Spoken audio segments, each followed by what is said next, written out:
but I just wanted to talk quickly about the potential CDC mandate of vaccine for kids. We sent out a statement this morning. I just want to be really clear.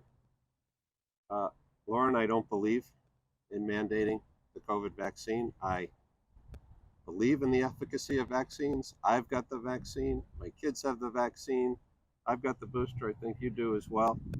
But we don't think it should be forced on kids, forced on public employees, it's up to the person. They should have the choice. Governor Lamont's been unclear on where he stands. I hope that now that we've issued our statement, we get clarity on where he stands today. So I want to talk about the budget surplus and first of all, how this came to be. When you get $6 billion of COVID funding from the federal government and you raise taxes by $2 billion, it's not surprising to me that we have a surplus.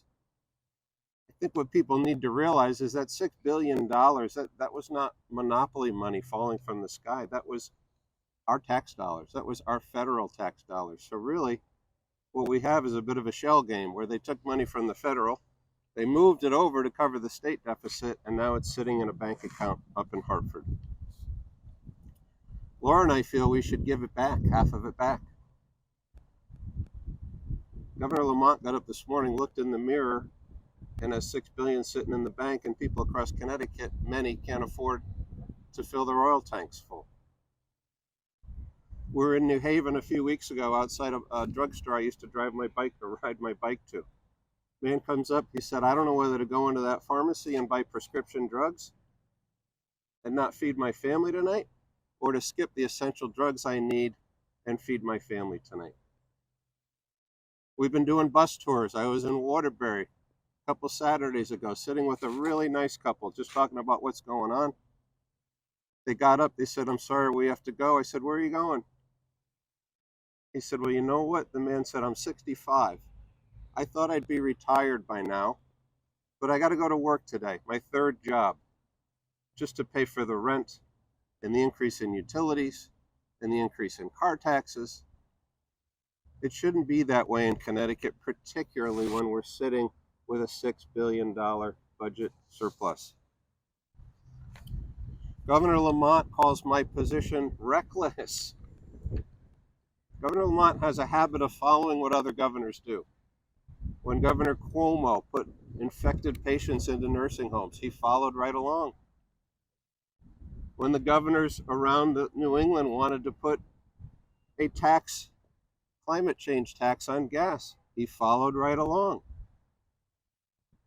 So I would suggest that the governor file along with Charlie Baker, who's giving $3 billion back to taxpayers. And the amount remaining in this chart represents it. This is what Massachusetts looks like. That's the amount of surplus that's left per person in Massachusetts. They have twice the population we do. The figure on the right is after we do our plan and get half of it back, that's the amount of surplus for Connecticut. We could even do more than half the deficit and be as protected as Massachusetts. So how is it that Charlie Baker can manage his state through a recession with a $2 billion budget surplus, but Governor Lamont needs $6 billion? Unconscionable. The other thing Laura and I are going to do, we're going to realize that we work for you. People in Connecticut feel like they work for government. That's money is your money. Why are we letting Governor Lamont decide what to do with it? Why aren't we doing what Charlie Baker's doing, which is give it back to taxpayers? It's money they overspent. Give people autonomy, give people independence, and let them decide how to spend it. And I got to be honest with you, I would trust pretty much every family in Connecticut to spend it more wisely than government's going to spend it. Governor Sununu from New Hampshire came up. They got a $600 million budget surplus. He came up here, he asked me two questions. He said, number one, what's going on? I said, well, Governor Lamont just raised the diesel tax. He thought I was joking. He said, wait a minute. Gas prices are getting this, at this point, gas prices were over $5 or close to $5 a gallon. Said, why in the world would you raise gas prices? Then we said, yeah, we got a $6 billion budget surplus. He thought we were kidding again. said, why in the world would you leave $6 billion sitting up in this building behind me to let them spend it however they want? So I'm not going to go through it in detail because we rolled it out before, but the Connecticut First agenda that Laura and I rolled out, it's on bobforgovernor.com. Fight inflation, reduce state taxes. We're going to give half of that surplus back. It's still going to leave us $3 billion. If we can't manage through a recession with $3 billion extra dollars, there's something wrong. Number one, give a property tax deduction on your state return, up to $10,000. Number two, cut the sales tax. We have inflation at 40-year highs. Everybody thought it was going to go down in September. It was up again. Give people some relief. Eliminate the food tax. When people are struggling to pay for food, why in the world would we slap a 1% surcharge on food? Get rid of it. Another benefit we're getting, Governor Lamont's consolation prize for not getting tolls. He wants to institute a highway use tax, January 1st. That's obviously inflationary.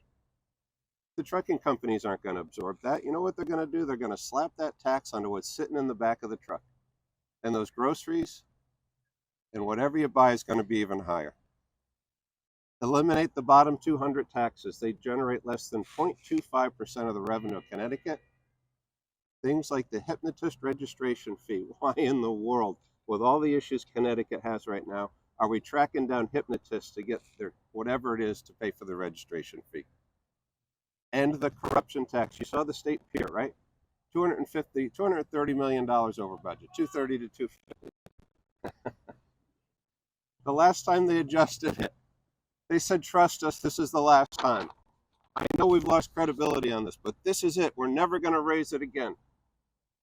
I know it's not a ton of money, but we hear, well, it is a ton of money, $7 million. And the state is taking all of it. We should extend the fuel tax holiday. Magically, December 1st, right after the election, the holiday expires. Go figure. We should be extending that through 2023 till December. We'll see where the state stands, and maybe we extend it further. And I won't go through them, but we provide a variety of business tax cuts to help small business. Small business is struggling in our state. There's a lot of things we can do. So let me just end with this. I'll turn it over to Laura. This is not reckless. Leaving the state with $3 billion of excess cash is not reckless.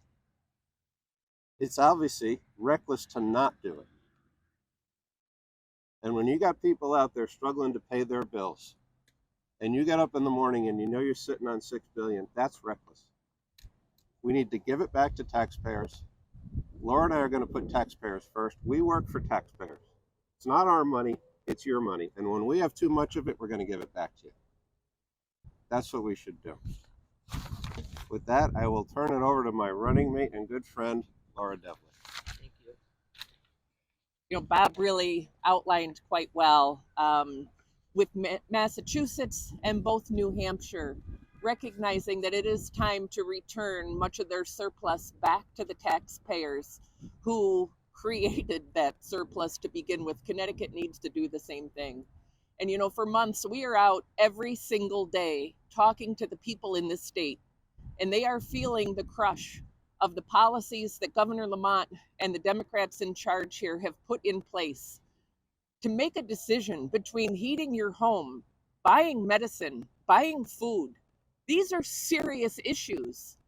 And it's unfortunate that our governor is so out of touch with what the people of Connecticut are experiencing. Bob and I are committed to not only returning affordability to our state, but as you heard clearly, working for the people of this state. And I can't wait to have the opportunity to work with you and turn things around in our state so that people can afford to live here again and not have to make those difficult choices. Thank you.